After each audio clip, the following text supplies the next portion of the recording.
사랑하는 형제자매 여러분, 오늘은 성령 강림 후 10번째 주일입니다. 우리 주님께서 말씀하신 대로 아버지 하나님께서 보내겠다고 약속하신 진리의 영, 거룩한 보혜사 성령님을 우리에게 보내셨습니다.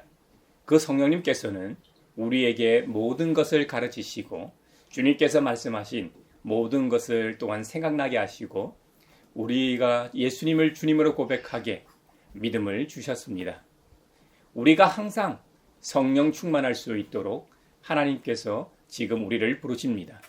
성령님을 통해 우리와 영원히 함께 하시는 주님 앞에 이제 우리의 마음과 뜻을 다하여 영과 진리로 주님을 찬양하며 예배합시다. 아멘. 사도신경으로 우리의 신앙을 고백합시다. 나는 전능하신 아버지 하나님, 천지의 창조주를 믿습니다. 나는 그의 유일하신 아들 우리 주 예수 그리스도를 믿습니다. 그는 성령으로 잉태되어 동정녀 마리아에게서 나시고 본디오 빌라도에게 고난을 받아 십자가에 못 박혀 죽으시고 장사된 지 사흘 만에 죽은 자 가운데서 다시 살아나셨으며 하늘에 오르시어 전능하신 아버지 하나님 우편에 앉아 계시다가 거기로부터 살아있는 자와 죽은 자를 심판하러 오십니다. 나는 성령을 믿으며 거룩한 공교회와 성도의 교제와 죄를 용서받는 것과 몸의 부활과 영생을 믿습니다. 아멘.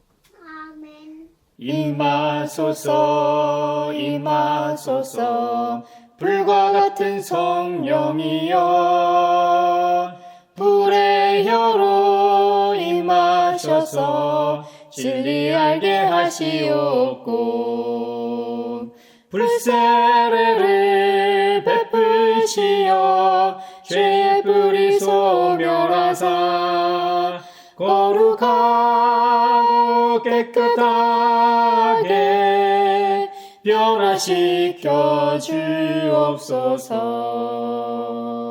아사베 시 지휘자를 따라 소사님 에두스에 맞추어 부르는 노래 만군의 하나님 우리를 회복시켜 주십시오. 우리가 구원을 받을 수 있도록 주님의 빛나는 얼굴을 나타내어 주십시오. 주님께서는 이집트에서 포도나무 한 그루를 뽑아 오셔서 문나라를 몰아내시고 그것을 심으셨습니다. 땅을 가꾸시고 그 나무의 뿌리를 내리게 하시더니 그 나무가 온 땅을 채웠습니다. 산들이 그 포도나무 그늘에 덮이고 울창한 백향목도 그 가지로 뒤덮였습니다. 그 가지는 지중해에까지 뻗고 세수는 유프라테스 강에까지 뻗었습니다. 그런데 어찌하여 주님께서는 그 울타리를 부수시고 길을 지나가는 사람마다 그 열매를 따먹게 하십니까? 멧돼지들이 숲에서 나와서 마구 먹고 들짐승들이 그것을 먹어치우게 하십니까? 만군의 하나님 우리에게 돌아오십시오. 하늘에서 내려다 보시고 이 포도나무를 보살펴 주십시오. 주님의 오른손으로 심으신 이 줄기와 주님께서 몸소 굳세게 키우신 핵가지를 보살펴 주십시오. 주님의 포도나무는 불타고 꺾이고 있습니다. 주님의 분노로 그들은 멸망해 갑니다. 주님의 오른쪽에 있는 사람 주님께서 몸소 굳게 잡아주신 인자 위에 주님의 손을 얹어 주십시오. 그리하면 우리가 주님을 떠나지 않을 것이니 주님의 이름을 부를 수 있도록 우리에게 새 힘을 주십시오. 만군의 하나님 우리를 회복시켜 주십시오. 우리가 구원을 받도록 주님의 빛나는 얼굴을 나타내어 주십시오. 아멘. 나와 동행하시고 모든 염려하시니 나는 숲의 새와 같이 기쁘다. 내가 기쁜 마음으로 주의 뜻을 행함은 주의 영이 함께함이라. 성령이 계시네 할렐루야 함께하시네. 좁은 길을 걸으며 밤낮 기뻐하는 것 주의 영이 함께함이라. 자비로우신 하나님, 지난 한 주간의 우리의 잘못을 성찰하며 회개의 시간을 주시니 감사합니다.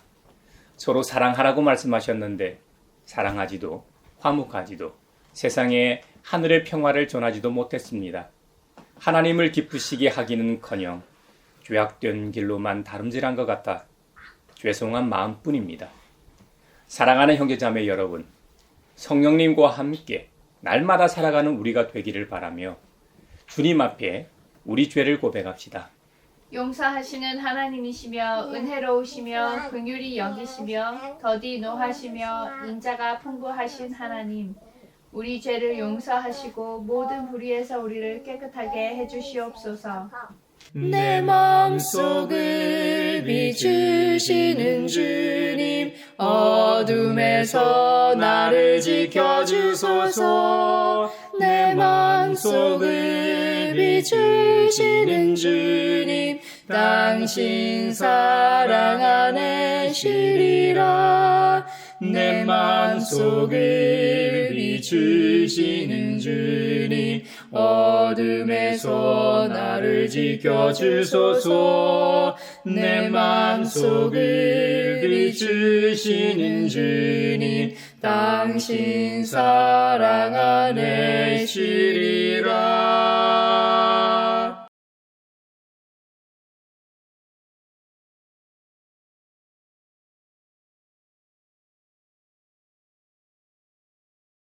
주님의 말씀이 여기 있습니다. 우리 중 누가 정죄의 자리에 설 수 있습니까? 오직 우리를 위해 죽으시고 다시 살아나신 그리스도 우리 주님뿐이십니다. 그 주님께서 나도 너를 정죄하지 아니하노니 가서 다시는 죄를 범하지 말라고 말씀하셨습니다. 그 주님께서 우리의 죄를 용서하셨음을 주님의 이름으로 선언합니다. 아멘. 찬미하여라 오 나의 영혼아, 찬미하여라 거룩한 주 이름. 찬미하여라 오 나의 영혼아, 찬미하여라 거룩한 주 이름. 오늘 우리에게 주신 첫 번째 말씀은 이사야 5장 1절에서 7절입니다. 하나님의 말씀을 경청하십시오. 내가 사랑하는 이에게 노래를 해주겠네. 그가 가꾸는 포도원을 노래하겠네. 내가 사랑하는 사람은 기름진 언덕에서 포도원을 가꾸고 있네. 땅을 일구고 돌을 골라내고 아주 좋은 포도나무를 심었네. 그 한가운데 망대를 세우고 거기에 포도주 짜는 곳도 파놓고 좋은 포도가 맺기를 기다렸는데 열린 것이라고는 들포도뿐이었다네. 예루살렘 주민아 유다 사람들아, 이제 너희는 나와 나의 포도원 사이에서 한번 판단하여 보아라. 내가 나의 포도원을 가꾸면서 빠뜨린 것이 무엇이냐? 내가 하지 않은 일이라도 있느냐? 나는 좋은 포도가 맺기를 기다렸는데 어찌하여 들포도가 열렸느냐? 이제 내가 내 포도원에 무슨 일을 하려는지를 너희에게 말하겠다. 울타리를 걷어치워서 그 밭을 못쓰게 만들고 담을 허물어서 아무나 그 밭을 짓밟게 하겠다. 내가 그 밭을 황무지로 만들겠다. 가지치기도 못하게 하고 복주기도 못하게 하여 찔레나무와 가시나무만 자라나게 하겠다. 내가 또한 구름에게 명하여 그 위에 비를 내리지 못하게 하겠다. 이스라엘은 만군의 주님의 포도원이고 유다 백성은 주님께서 심으신 포도나무다. 주님께서는 그들이 선한 일 하기를 기대하셨는데 보이는 것은 사륙뿐이다. 주님께서는 그들이 옳은 일 하기를 기대하셨는데 들리는 것은 그들에게 희생된 사람들의 울부짖음뿐이다. 성령이여 우리 성경 읽을 때 그 속에서 빛을 보게 하소서. 오늘 우리에게 주신 두 번째 말씀은 히브리서 11장 29절에서 12장 2절입니다. 하나님의 말씀을 경청하십시오. 믿음으로 이스라엘 사람들은 홍해를 마른 땅을 지나가듯이 건넜습니다. 그러나 이집트 사람들은 그렇게 해보다가 빠져 죽었습니다. 믿음으로 이랫동안 여리고성을 돌았더니 성벽이 무너졌습니다. 믿음으로 창녀 라합은 정탐꾼들을 호의로 용접해 주어서 순종하지 않은 사람들과 함께 망하지 아니하였습니다. 내가 무슨 말을 더 하겠습니까? 기드온, 바락, 삼손, 입다. 다윗, 사무엘, 그리고 예언자들의 일을 말하려면 시간이 모자랄 것입니다. 그들은 믿음으로 나라들을 정복하고 정의를 실천하고 약속된 것을 받고 사자의 입을 막고 불의 위력을 꺾고 칼날을 피하고 약한 데서 강해지고 전쟁에서 용맹을 떨치고 외국 군대를 물리쳤습니다. 믿음으로 여자들은 죽었다가 부활한 가족을 다시 맞이하였습니다. 또 어떤 이들은 고문을 당하면서도 더 좋은 부활의 삶을 얻고자 하여 구태여 놓여 나기를 바라지 않았습니다. 또 어떤 이들은 조롱을 받기도 하고 채찍으로 맞기도 하고 심지어는 결박을 당하기도 하고 감옥에 갇히기까지 하면서 시련을 겪었습니다. 또 그들은 돌로 맞기도 하고 톱질을 당하기도 하고 칼에 맞아 죽기도 하였습니다. 그들은 궁핍을 당하며 고난을 겪으며 학대를 받으면서 양과 염소의 가죽을 입고 떠돌았습니다. 세상은 이런 사람들을 받아들일 만한 곳이 못 되었습니다. 그래서 그들은 광야와 산과 동굴과 땅굴을 헤매며 다녔습니다. 이 사람들은 모두 믿음으로 말미암아 훌륭한 사람이라는 평판은 받았지만 약속된 것을 받지는 못하였습니다. 하나님께서 우리를 위하여 더 좋은 계획을 미리 세워두셔서 우리가 없이는 그들이 완성에 이르지 못하게 하신 것입니다. 그러므로 이렇게 구름대와 같이 수많은 증인이 우리를 둘러싸고 있으니 우리도 갖가지 무거운 짐과 얽매이는 죄를 벗어버리고 우리 앞에 놓인 다름질을 참으면서 달려갑시다. 믿음의 창시자요 완성자이신 예수를 바라봅시다. 그는 자기 앞에 놓여있는 기쁨을 내다보고서 부끄러움을 마음에 두지 않으시고 십자가를 참으셨습니다. 그리하여 그는 하나님의 보좌 오른쪽에 앉으셨습니다. 성령이여 우리 성경 읽을 때 그 속에서 빛을 보게 하소서. 오늘 우리에게 주시는 복음의 말씀은 누가복음 12장 49절로 56절입니다. 주님의 말씀을 경청하십시오. 나는 세상에다가 불을 지르러 왔다. 불이 이미 붙었으면 내가 바랄 것이 무엇이 더 있겠느냐. 그러나 나는 받아야 할 세례가 있다. 그 일이 이루어질 때까지 내가 얼마나 괴로움을 당할는지 모른다. 너희는 내가 세상에 평화를 주러 온 줄로 생각하느냐. 내가 너희에게 말한다. 그렇지 않다. 도리어 분열을 일으키러 왔다. 이제부터 한 집안에서 5 식구가 서로 갈라져서 셋이 둘에게 맞서고 둘이 셋에게 맞설 것이다. 아버지가 아들에게 맞서고 아들이 아버지에게 맞서고 어머니가 딸에게 맞서고 딸이 어머니에게 맞서고 시어머니가 며느리에게 맞서고 며느리가 시어머니에게 맞서서 서로 갈라질 것이다. 예수께서 무리에게도 말씀하셨다. 너희는 구름이 서쪽에 있는 것을 보면 소나기가 오겠다고 서슴지 않고 말한다. 그런데 그대로 된다. 또 남풍이 불면 날이 덥겠다고 너희는 말한다. 그런데 그대로 된다. 위선자들아, 너희는 땅과 하늘의 기상은 분간할 줄 알면서 왜 이때는 분간하지 못하느냐. 이것은 주님의 말씀입니다. 하나님 감사합니다. 성령이여 우리 성경 읽을 때 그 속에서 빛을 보게 하소서. 사회를 위하여 기도합니다. 코로나 입원 환자가 6주 연속 증가하고 있습니다. 전체 환자의 60% 이상이 고령층이라 더 주의가 요구됩니다. 감염 확산세도 뚜렷하기에 고령층이나 면역 저하자 등 고위험군은 예방을 위한 각별한 주의가 필요합니다. 정부와 질병관리청을 중심으로 우리 사회가 질병관리를 잘 대처함으로 인해 국민의 건강과 보건안전지대가 되게 하소서. 성령의 은사를 나에게 채우사 정결한 마음 가지고 나 행케 하소서. 교회를 위하여 기도합니다. 80년 전 일제의 압제와 굴욕적 통치에 가장 앞장섰던 사람들이 그리스도인들이었고 한국교회였습니다. 국내 교계 연합기관을 비롯하여 전국에 있는 모든 지교회들이 광복 80주년을 맞아 주권을 회복하게 하신 하나님의 은혜에 감사하고 광복의 정신을 회복해 남북 평화와 우리 사회 내의 분열과 갈등을 해소하는 역할을 하고 그리스도 안에서 하나 되게 하는 희망을 주는 교회가 되게 하소서. 성령의 은사를 나에게 채우사 정결한 마음 가지고 나 행케 하소서. 세계를 위하여 기도합니다.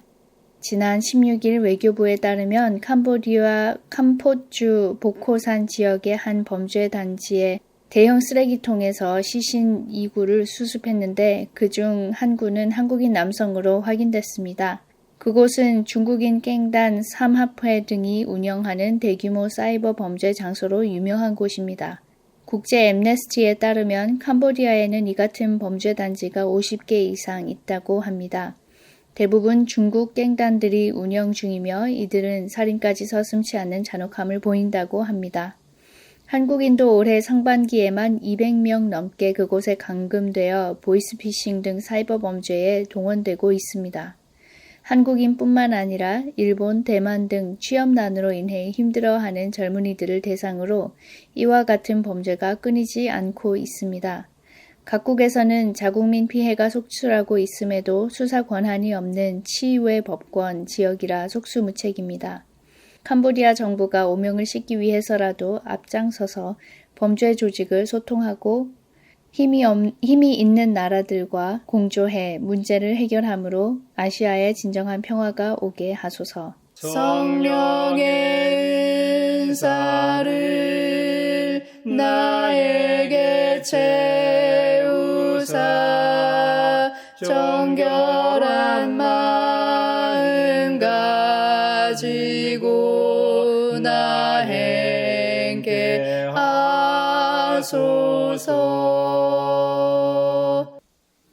다른 사람에게 줄 수 있는 가장 위대한 선물 중 하나는 훌륭한 모범일 겁니다. 훌륭한 모범. 그래서 우리는 인류 역사에 공헌한 위대한 인물들의 정기나 위은전을 읽고 자녀들에게도 가르칩니다. 믿음과 신앙생활에 있어서도 동일하게 적용됩니다. 믿음장 하면 히브리서 11장이 떠오릅니다. 그곳에는 기라성 같은 믿음의 선배들이, 선조들이 기록되어 있죠. 아벨부터 시작해서 노아, 아브라함, 사라, 이삭, 야곱, 요셉, 모세, 기드온, 바락, 삼손, 입다, 다윗, 사무엘, 심지어 창녀 라합까지 많은 인물의 명단이 기록되어 있습니다. 그들은 심지어 믿음으로 나라들을 정복하기도 하고 믿음으로 정의를 실현하기도 했습니다. 믿음으로 약속된 것을 받기도 하고 믿음으로 사자의 입을 막기도 했습니다. 믿음으로 약한 데서 강해지기도 했고 믿음으로 전쟁에서 용맹을 떨치기도 했고 물리치기도 했습니다. 히브리서 11장 35절 이하를 보십시오. 함께 보십시오. 또 어떤 이들은 고문을 당하면서도 더 좋은 부활의 삶을 얻고자 하여 구태여 노연하기를 바라지 않았습니다. 또 어떤 이들은 조롱을 받기도 하고 채찍으로 맞기도 하고 심지어는 결박을 당하기도 하고 감옥에 갇히기까지 하면서 시련을 겪었습니다. 또 그들은 돌로 맞기도 하고 톱질을 당하기도 하고 칼에 맞아 죽기도 하였습니다. 그들은 궁핍을 당하며 고난을 겪으며 학대를 받으면서 양과 염소의 가죽을 입고 또 돌았습니다.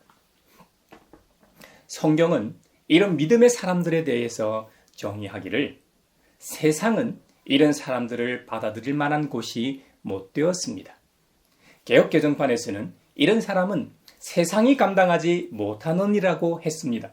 맞습니다. 이런 사람은 세상이 도무지 감당하지 못합니다. 어떻게 믿음 때문에 가장 소중한 이 생명을 내놓을 수 있습니까? 어떻게 믿음 때문에 죽음을 마다하지 않는단 말입니까? 도대체 믿음이 뭐길래 무덤으로 걸어 들어간단 말입니까? 믿음은 행동하게 하기 때문입니다. 구약에서 이스라엘 백성들이 출애굽 후 약속의 땅으로 들어가 여리고성 앞에 섰습니다.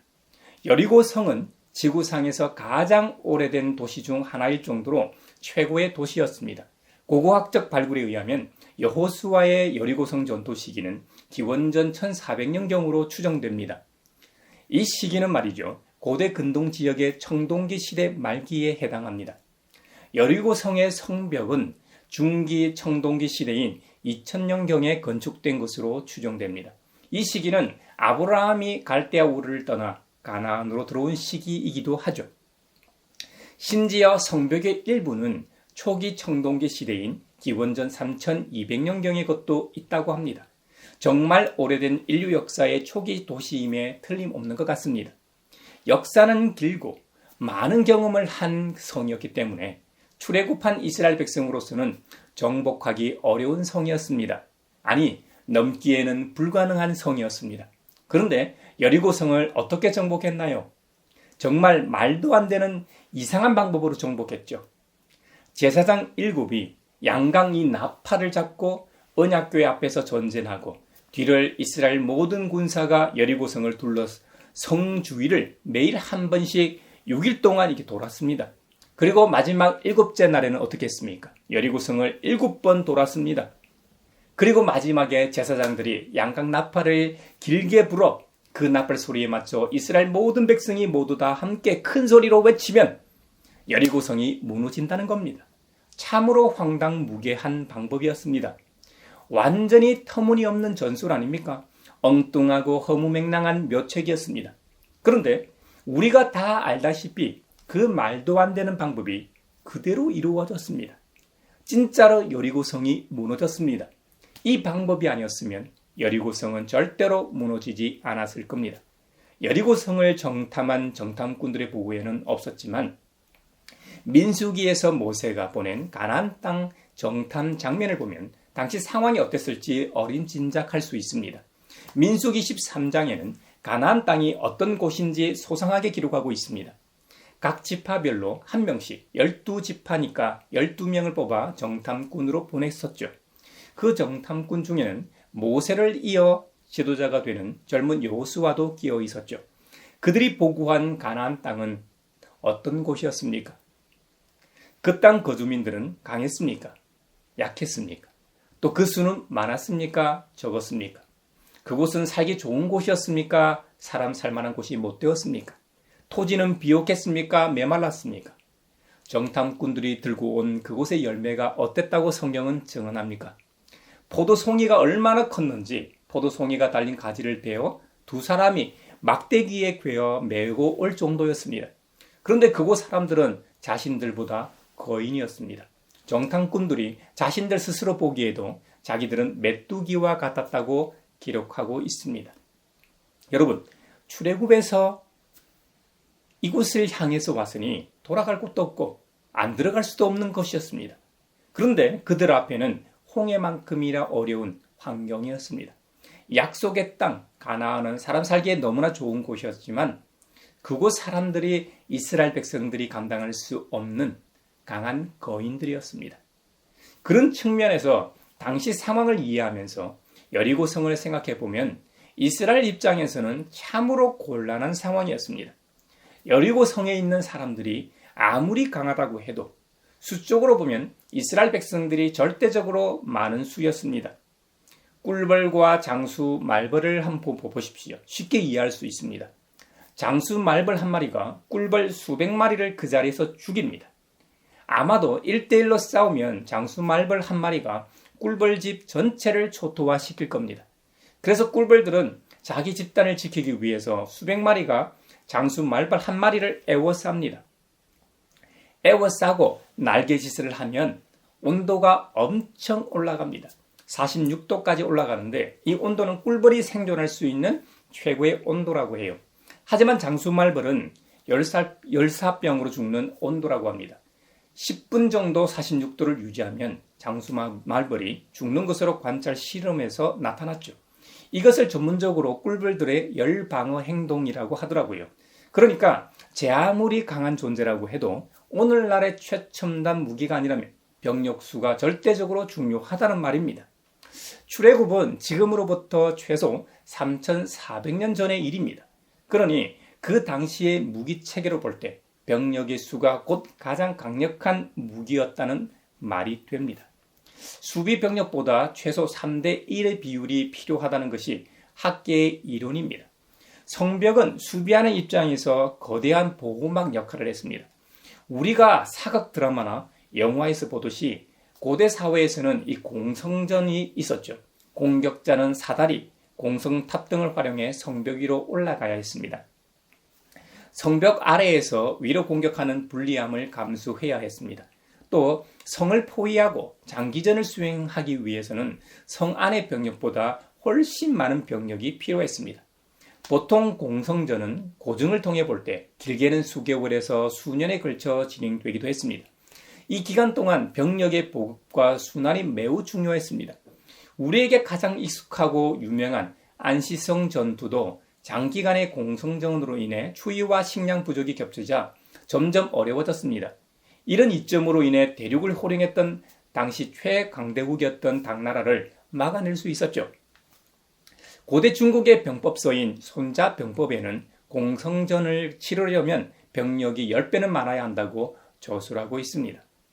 고대 사회의 이 실제 인구를 볼 때 이런 병력 비율이 실제로 존재했는지에 대해서는 논란이 있지만 그만큼 당시 공성전이 얼마나 힘든 일이었는지를 짐작하게 하는 대목입니다.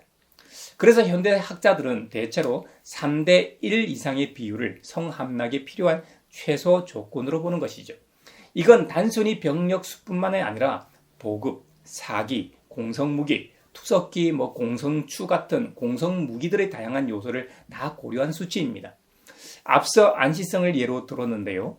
안시성과 여리고성을 비교해보고 싶은 욕구가 있을지 모르겠습니다. 실제로 두 전투의 간극은 약 2000년의 시공간이 있습니다. 안시성 전투는 기원 후 645년에 벌어졌고 여리고성 전투는 기원전 1400년경이었습니다. 여리고성 시대의 성들은 주로 식수와 농경에 유리한 평지에 건설되었습니다. 그래서 여리고성도 여리고 평지에 자리하고 있었습니다. 요단강 서쪽의 비옥한 평지에 위치했죠.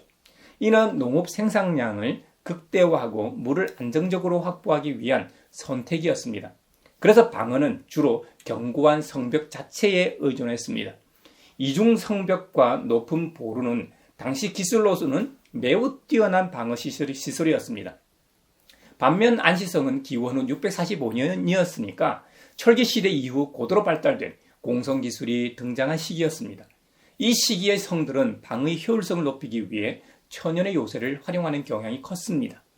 특히 한반도의 지형을 보면 남한보다 북한의 지형이 매우 험준함을 알 수 있습니다.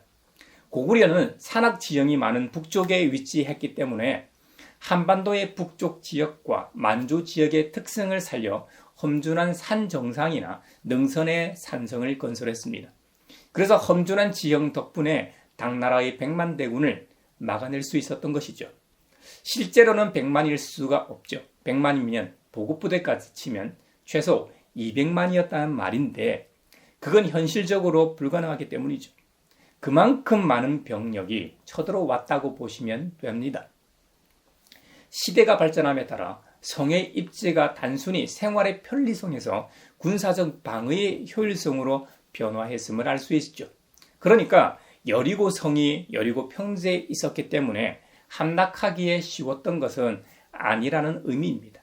당시 기술이 발달하지 못했기 때문에 평지에 서 있었지만 두 겹의 성벽은 넘기 힘든 장벽이었습니다. 그런데 그 성을 어떻게 정복했다고요? 피 한 방울 안 흘리고 믿음으로 이겼습니다. 여러분, 이스라엘 백성들이 믿음으로 행동하지 않았다면 어떻게 됐을까요? 여리고성은 절대로 무너지지 않았을 겁니다. 안시성의 교훈을 잊지 마십시오.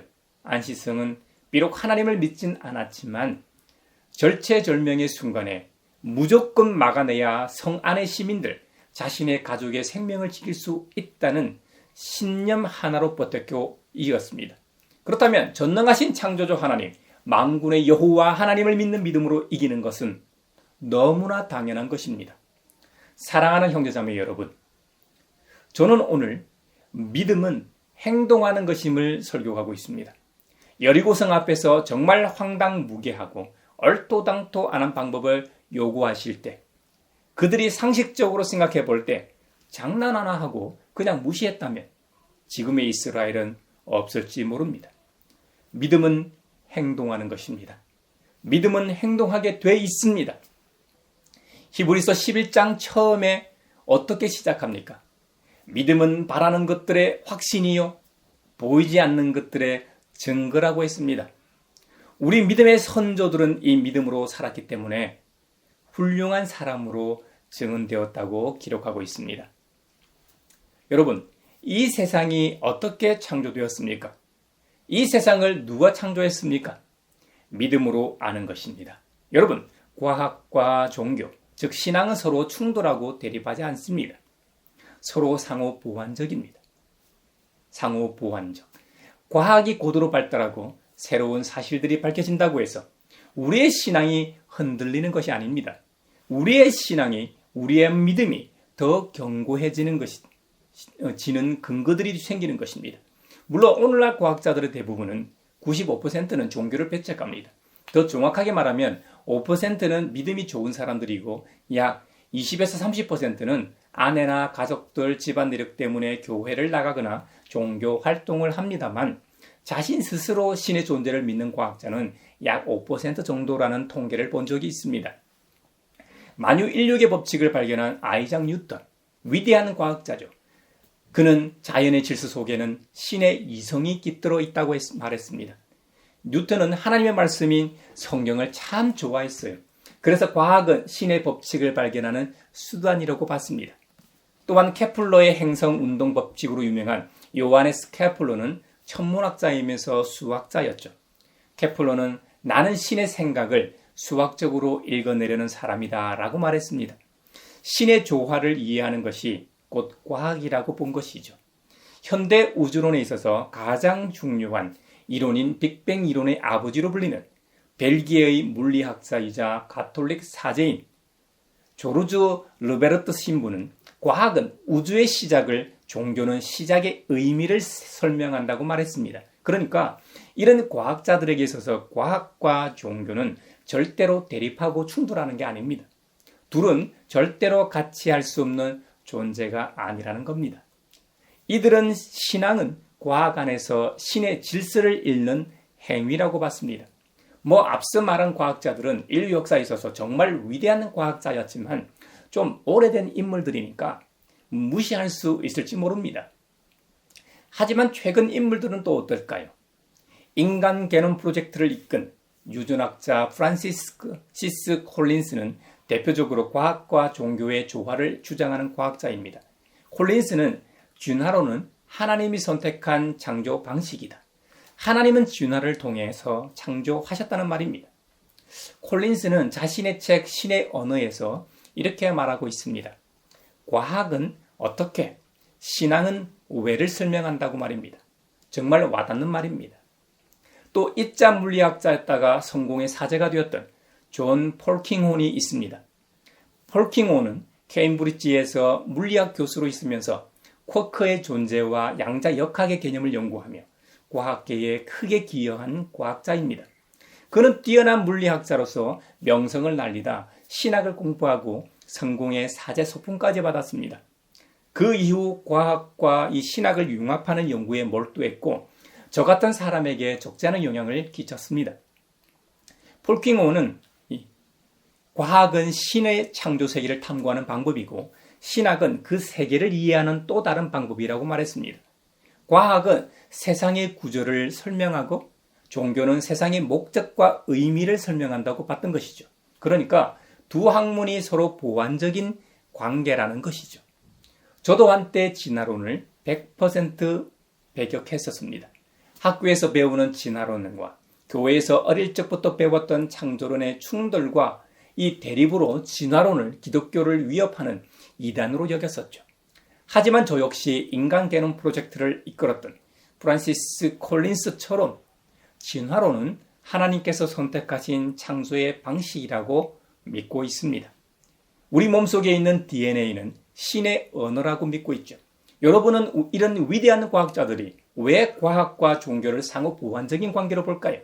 과학은 세상의 작동 원리를 설명하고 있고 신앙은 세상의 존재 이유를 설명한다고 봅니다. 그러니까 자연의 질서 안에 신의 흔적이 있다고 믿는 것이죠. 이 세상 창조 때로부터 하나님의 보이지 않는 속성, 곧 그분의 영원하신 능력과 신성은 사람이 그 지으신 만물을 보고서 깨닫게 되어 있다고 선언하는 로마서 1장 20절 말씀처럼 자연의 질서 안에 신의 흔적이 있다고 믿는 과학자들인 것이죠. 과학을 통해 신앙과 종교를 부정하는 것이 아니라 과학을 통해 오히려 신의 섭리를 감탄하게 되는 것이죠. 그러려면 신앙은 개인의 믿음이고 과학은 보편적 방법론이라는 영역 구분을 존중하는 태도가 필요하고 중요합니다. 사실 적지 않은 전통 한국 교회들이 이것을 존중하지 않습니다. 하나님의 말씀인 성경만 문자 그대로 인정하기 때문에 보편적 방법론인 과학을 부정합니다. 그래서 진화론을 배격하는 현상으로 나타나는 겁니다. 과학도 마찬가지입니다. 실험에 의해 증명 가능한 영역만이 인정하고 눈에 보이지 않는 영적 세계는 부정합니다. 양극단의 모습은 둘 다 서로를 존중하지 않는 데서 이런 대립이 발생하는 것이죠. 아인슈타인도 이렇게 말했습니다. 종교 없는 과학은 불구이고 과학 없는 종교는 맹목이다고 말입니다. 과학자들이 기독교에서 믿는 창조주 하나님은 아닐지라도 결국 신의 존재를 생각할 수밖에 없었던 자연 현상이 있습니다. 우주의 미세 조정. 우주의 미세 조정이 뭡니까? 우주의 물리 법칙과 상수가 생명체가 존재하기 위해 매우 정확하게 정교하게 맞춰져 있다는 개념이잖아요. 만약 이 값들이 조금만 달랐다면 우주는 생명체가 탄생하고 진화할 수 없는 환경이 되었다는 것이라는 주장입니다. 중력 상수, 강한 핵력, 전자 질량, 프랑크 상수, 그리고 암흑 에너지 같은 거 말입니다. 이런 기본 물리 상수들이 조금만 달라져도 우주 자체가 존재하지 않았거나 생명이 탄생할 수 없다는 겁니다. 우주의 팽창 속도가 10의 60승분의 1만큼만 더 빨랐어도 별은 만들어지지 않았다는 겁니다. 이건 정말 놀랍지 않습니까? 그래서 우리가 믿는 하나님은 아니더라도 과학자들도 신이 우주를 조율하는 것 같다고 느끼는 거예요. 우주는 너무나 정교하고 또 생명이 살기 좋은 방식으로 되어 있기 때문이죠. 특히 인간이 등장하기 좋은 방식으로 세팅되어 있다는 겁니다. 아인슈타인의 뒤를 잇는 천재 과학자로서 루게리병으로 투병하다 몇 해 전에 돌아가신 우주론과 이런 천문학에 지대한 공헌을 한 이 스티븐 호킹 뭐라고 했습니까? 미세하게 조율되어 있기 때문에 이 우주라는 것이요. 이 미세 조정이 조금만 달라졌으면 우주도 별도 우리 인간도 생기지 않았다고 말입니다. 이 미세 조정이 과학자들이 신의 존재를 부정하기 어려운 중요한 요소입니다. 물론 우리가 믿는 하나님과는 다를 수 있습니다. 하지만 우리는 우리가 믿는 여호와 하나님이 이 우주를 만드신 신이라고 믿고 있죠. 이것이 믿음의 차이입니다. 어떤 것을 믿느냐에 따라 믿음의 대상이 달라지는 것입니다. 우리는 눈에 보이지 않으시는 하나님을 믿습니다. 예수님께서도 요한복음에서 하나님은 영이시다. 그러므로 하나님께 예배를 드리는 사람은 영과 진리로 예배를 드려야 한다고 말씀하신 바 있습니다. 영적인 존재만이 시공간에 영향을 받지 않습니다. 부활의 주님을 한번 보십시오. 엠마오로 가는 도상에서 나타나셨다가 제자들이 모여있는 예루살렘에 다시 나타나시기도 했습니다. 또 제자들이 모여있는 공간은 당시 정황상 문을 철저하게 잠그고 있었을 겁니다.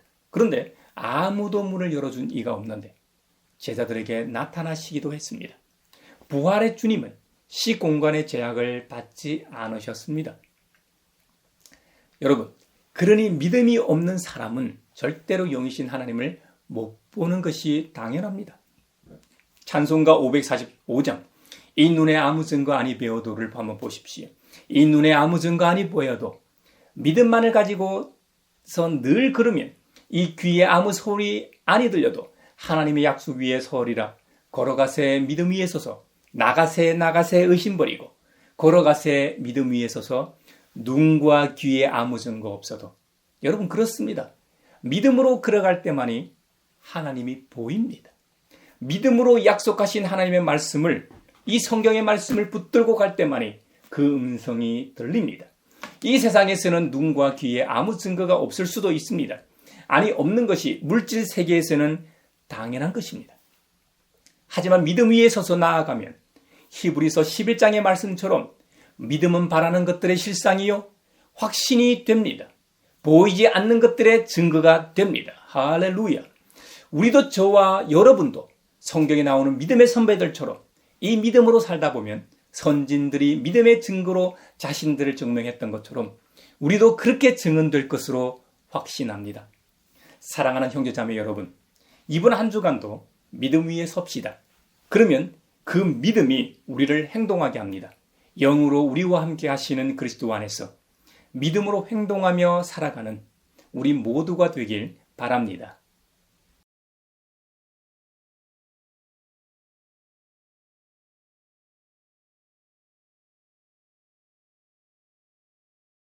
내게 있는 모든 것을 주를 위해 드리네. 주의 성령 충만하게 내게 내려주소서. 주께 드리네. 주께 드리네. 사랑하는 구주 앞에 모두 드리네.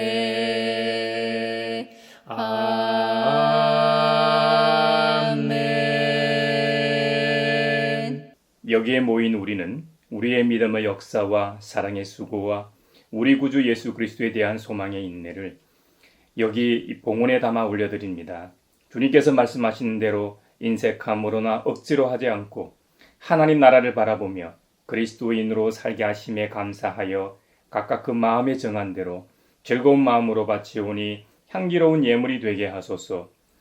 은혜의 주님, 우리의 정성을 어여삐 여기시어 주님께서 베푸신 은혜에 비하면 보잘것없지만 말씀하신 대로 미리 구별하여 드리오니 기쁘게 받으시옵소서. 우리의 가진 것이 비록 적어도 바치는 기쁨은 더 커지고 비록 버는 것이 적어도 나누는 즐거움은 더욱 넘쳐 우리 믿음의 소문이 각처에 퍼지게 하소서. 우리 주님 예수 그리스도의 이름으로 감사하며 기도하옵나이다. 아멘. 구원자 주 예수 하나님의 아들 귀하신 어린 양 메시아 거룩하신 하나님. 오 하나님 감사해. 독생자 주시고 또 성령님 보내사 주의 일을 이루시네. 이제 서로 평화 인사를 나누겠습니다. 주님의 평화를 빕니다. 주님의 평화를 빈다 얘들아. 주님의 평화가 여러분과 함께 하시기를 바랍니다. 이제 축도하겠습니다. 우리를 하나님 나라의 백성으로 부르신 하나님께서 여러분에게 복의 복을 내려주셔서 언제 어디서나 여러분을 지키시기를 원하며 주님께서 그분의 인자한 얼굴을 여러분과 여러분의 자녀와 그 가정에 비추사 필요에 따라 물질과 건강과 은혜 베푸시기를 원하며 주님의 몸된 하나의 거룩하고 보편적인 사도적인 모든 교회와 함께 하시길 원하며 지금 이 시간에도 하나님 나라와 예수 그리스도 복음 전파를 위해 애쓰며 수고하고 있는 모든 선교사들과 함께 하시길 원하며 오늘 말씀처럼 믿음은 행동하는 것인 것과 그 믿음이 나를 행동으로 이끌음을 믿고 세상으로 나아가는 사람들 위에 평강 주시기를 성부와 성자와 성령의 이름으로 축원하옵나이다. 아멘.